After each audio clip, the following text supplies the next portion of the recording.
Hey there, it's me again, Michelle, and welcome back to my Canadian History channel. Today's episode, the Halifax Explosion, will be about the largest human-made explosion of the times and a great disaster for Canada and the people of Nova Scotia. Okay, let's jump right in. On the morning of December 6, 1917, the French cargo ship SS Mont Blanc collided with the Norwegian vessel SS Imo in the harbour of Halifax, Nova Scotia. The Mont Blanc, laden with high explosives, caught fire and exploded, devastating the Richmond district of Halifax. At least 1,782 people were killed, largely in Halifax and Dartmouth, by the blast, debris, fires, or collapsed buildings, and an estimated 9,000 others were injured. The blast was the largest human-made explosion at the time, releasing the equivalent energy of roughly 2.9 kilotons of TNT. As a comparison, the atomic bomb dropped on August 6, 1945 on Hiroshima, Japan during World War II, some 28 years later, measured in at approximately 15 kilotons. The Mont Blanc was carrying her cargo from New York City via Halifax to Bordeaux, France. At roughly 8:45 a.m., she collided at low speed with the unladen Imo, which was to pick up a cargo of relief supplies in New York. On the Mont Blanc, the impact damaged barrels of benzol, a fuel oil stored on deck, leaking vapors which were ignited by sparks from the collision. This set off a fire on board that quickly grew out of control.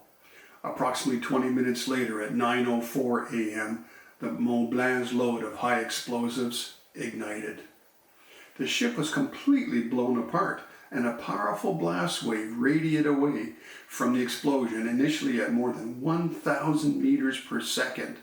Temperatures of 5,000 degrees centigrade and pressures of thousands of atmospheres accompanied the moment of detonation at the center of the explosion. White-hot shards of iron fell down upon Halifax and Dartmouth. Mont Blanc's forward 90mm gun landed approximately 5.6 kilometers north of the explosion site with its barrel bent. And half torn away by the force of the blast, the shank of Mont Blanc's anchor, weighing half a ton, landed 3.2 kilometers south. A cloud of white smoke rose to at least 3.5 kilometers, and the blast was felt as far away as Cape Breton and Prince Edward Island. An area of over 1.6 square kilometers was completely destroyed by the explosion, and the harbor floor was momentarily exposed by the volume of water that was displaced. A tsunami was formed by water surging in to fill the void that rose as high as 18 meters above the high water mark on the Halifax side of the harbor.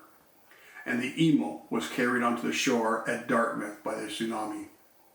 Nearly all structures within an 800-meter radius, including the community of Richmond, were obliterated. A pressure wave snapped trees, bent iron rails, demolished buildings, grounded vessels, and scattered fragments of Mont Blanc for kilometers. Across the harbor in Dartmouth, there was also widespread damage. The tsunami created by the blast wiped out the community of the Micmac First Nation who had lived in the Tufts Cove area for generations. Over 1,600 people were killed instantly, and 9,000 were injured, more than 300 who died later. Every building within a 2.6 kilometer radius, over 12,000 in total, were destroyed or badly damaged. Hundreds of people who had been watching the fire from their homes were blinded when the blast wave shattered the windows in front of them.